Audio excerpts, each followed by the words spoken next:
What's up, guys? Welcome back to my Hellcat channel. The last few videos I did on the Banshee being 100 horsepower, I have got a lot of questions concerning what the build is on this bike.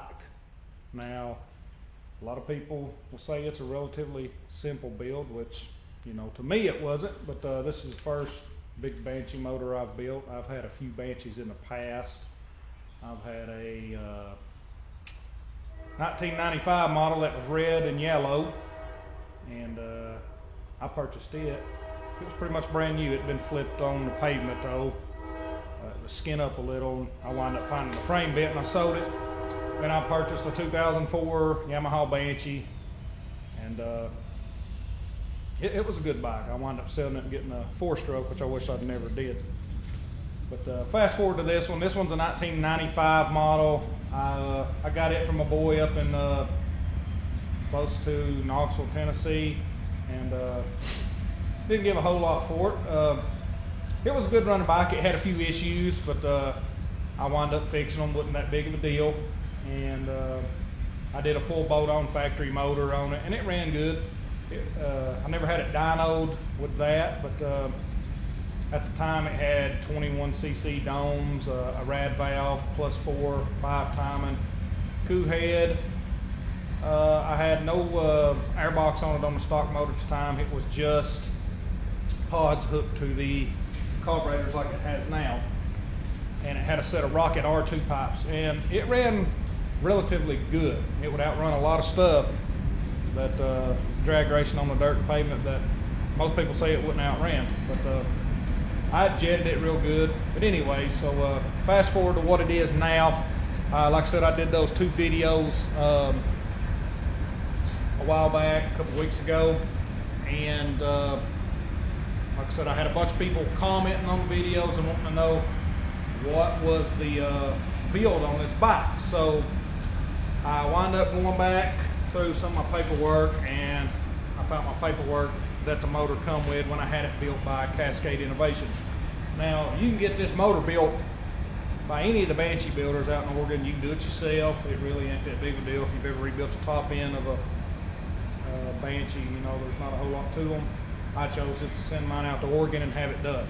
Cascade Innovations built it, like I said, and they recently sold out to some people, and I've contacted them in regards of some of the comments that you guys have left on my last couple videos, and they seem to they said they're going to offer the same kit. Now, well, whether they do or not, I don't know. So if you want to Google Cascade Innovations, I may even have the number on here. So I'm going to go over the build sheet of what this bike actually has, and you can call them. I don't know what the pricing will be because they're a new company, but they said they're going to do everything pretty much the same. So with that being said, you just send the motor out there. It usually costs you, if you buy a Tupperware, I call it a Tupperware, a Rubbermaid box, put your motor in and send it to Oregon. I think I paid $100 to ship it there, and they charge $200 to ship it back because they put it in a massive box with padding this deep in it to keep it from damaging the motor. But anyway, so what they do is they tear your motor down and they assess it, and they will fix any worn out part that's in your engine, because you don't want to build a motor like this and something be halfway fixed. You just don't do stuff like that. It's common sense. So with that being said,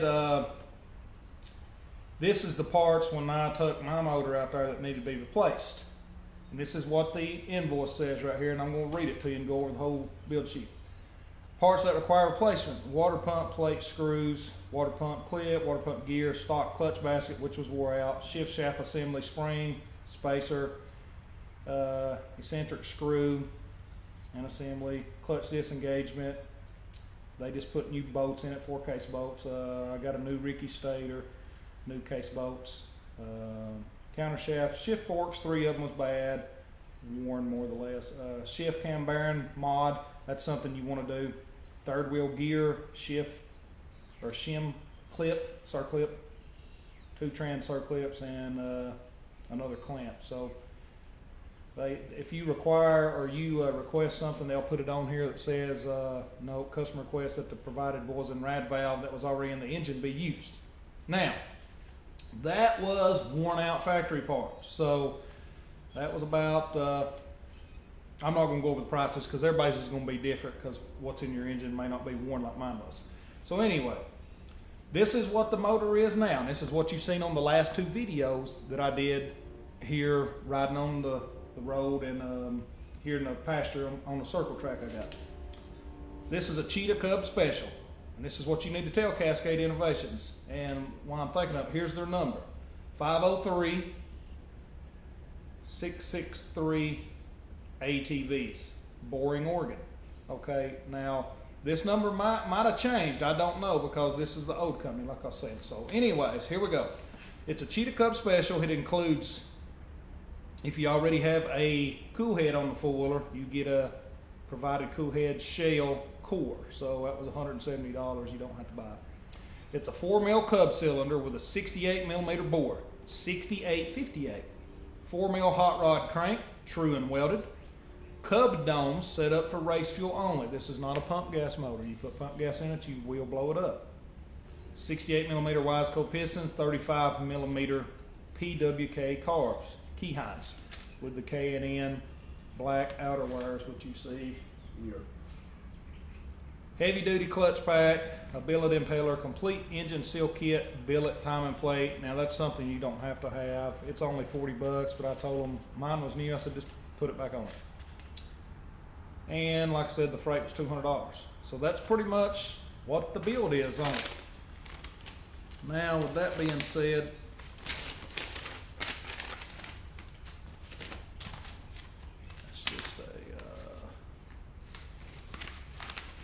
okay, so that's the motor part of it.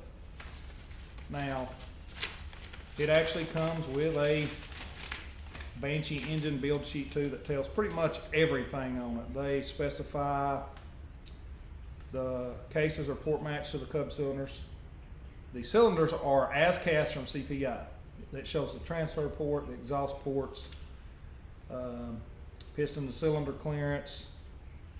I mean, it pretty much covers everything. It tells you clutch fiber thickness.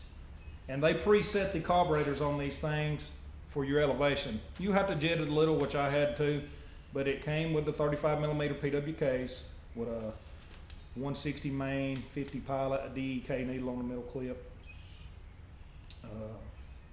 They polish the main shaft and stuff like that.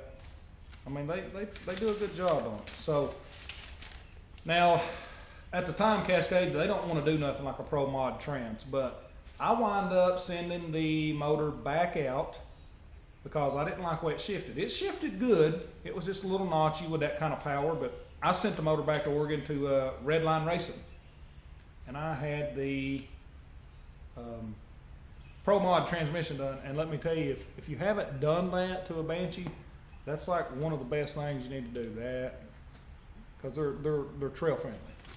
So it has a Pro Mod in it. Redline did that, and it comes with a sheet that tells you how to break the motor in. Now it's up to y'all, but I followed that break-in method to a T.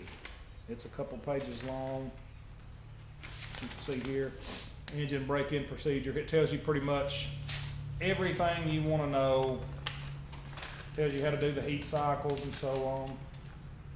I did, actually, I wrote it down right there by just marking a 1. 10 heat cycles on this motor before I ever got on it and wrote it. Now, that could be a lot, I don't know, but I just went by the instructions, and the bike runs good, which y'all can see. So, like I said, you can send this motor to whoever. You can send it to Redline Racing, Cascade Innovations, Kane Power Sports. You can send it. There's all kind of people. The guy that dynoed the bike. They all did a good job on the bike. I mean, it runs really good. I haven't got to ride it a whole lot because it's been raining here for like 2 weeks straight. My driveway is 4 inches deep in mud. So I haven't been doing much of anything. I've rode it maybe the one time this winter, which is what y'all seen in the last 2 videos. So If y'all hadn't done it already, just hit that like button, subscribe to my page, leave some comments, leave some feedback. I mean, if there's something I've left out on the bike, you can leave some comments on it, whatever. I'll answer them, I always do. If you want to know what kind of pipes is on the bike, they're shear end frame drag pipes, which I had Rocket R2s on it, and let me tell you, the Rockets didn't compare to these pipes. These pipes pull hard all the way through. It's got V-Force 4 reeds in it, carbon fiber reeds. It's an Alba Racing decal kit. You know, but it's pretty much a stock frame bike. It looks stock, and if you don't know what you're looking at on a Banshee, you can get smoked by it pretty easy because it just looks stock. I mean, it is definitely a good running bike though. I like it. And I've had, like I said, 2 other Banshees in the past, but this is by far my most favorite one I've had. So just hit that little bell down there so you'll get a notification when I upload new videos. And I appreciate you guys' time. Appreciate all you comments. Just leave me comments if you got any questions, like I said earlier, and I'll be sure to get back to you and answer them. This page that I do, my YouTube page, I like doing it, and it really helps me out when you guys give feedback and want to know things about stuff that I've done. I'll help anybody best I can, and I believe that'll be it for this video. So just let me know what you guys think. Appreciate it very much.